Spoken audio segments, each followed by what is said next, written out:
नमस्कार. आपण आपल्या सरळ सेवेच्या फास्ट रिव्हिजनच्या सीरीजमध्ये आज आपण टॉपिक बघणार आहोत. काय तर कॅबिनेट मिशन. आता हा जो पॉइंट दिलेला आहे याच्यात 3 गोष्टी नीट लक्षात ठेवा. कोणत्या? तर क्रोनोलॉजी विचारली, ऑगस्ट ऑफर, क्रिप्स मिशन आणि कॅबिनेट मिशन. ऑगस्ट ऑफर जाहीर कधी करण्यात आली तर 1940 ला. नंतर क्रिप्स मिशन कधी जाहीर करण्यात आले? 1942 ला. आणि कॅबिनेट मिशन केव्हा जाहीर करण्यात आलं तर 24 मार्च 1946 ला.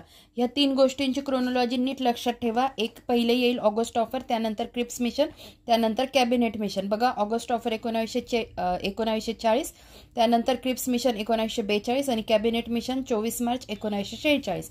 आता बाकीच्या ज्या गोष्टी दिलेल्या आहेत त्या आपण बघून घेऊ. ऑगस्ट ऑफर कधी जाहीर करण्यात आला? 1940. त्यानंतर क्रिप्स मिशन कधी जाहीर झाले तर 1942. कॅबिनेट मिशनचे अध्यक्ष कोण होते? कॅबिनेट मिशनचे अध्यक्ष होते सर पॅथिक लॉरेन्स. त्यानंतर कॅबिनेट मिशनचे अध्यक्ष कोण तर सर पॅथिक लॉरेन्स. त्याच्यानंतर कॅबिनेट मिशनमध्ये ब्रिटिश सरकारमधील 3 मंत्री होते, म्हणून याला काय म्हणतात? त्रिमंत्री योजना म्हणतात. कशाला?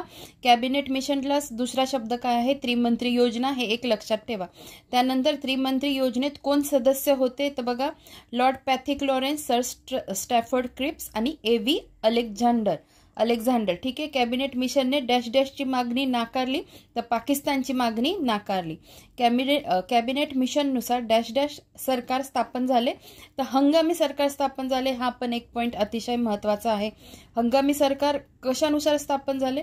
कॅबिनेट मिशननुसार हंगामी सरकार स्थापन झाले.